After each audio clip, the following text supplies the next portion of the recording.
আপনারা রমজান মাসের তারাবি কত রাকাত করে পড়েন? 20 রাকাত। ফজরের জামাত কয় রাকাত পড়ি আমরা? জোহরের জামাত কত রাকাত পড়ি? কত হলো? আসরে 4 রাকাত পড়ি, কত হলো? মাগরিবে 3 রাকাত পড়ি, এশাতে 4 রাকাত পড়ি। তাহলে আমরা রাত দিনে 17 রাকাত ফরজ নামাজ পড়ি আর 3 রাকাত বিতিল নামাজ পড়ি। তাহলে কত হলো মোট? 20 রাকাত। আমরা রাতে এবং দিনে ফরজ ওয়াজিব মিলিয়ে 20 রাকাত ফরজ ওয়াজিব নামাজ আমরা আদা করি।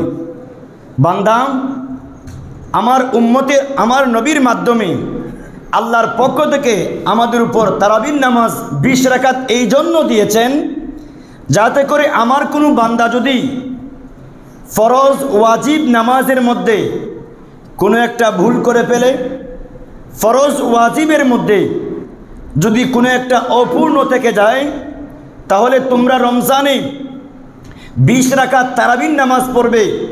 ওই 20 রাকাত তারাবির নামাজের মাধ্যমে আমি আল্লাহ তোমাদের 20 রাকাত ফরজ ওয়াজিব নামাজকে কবুল করে নিব।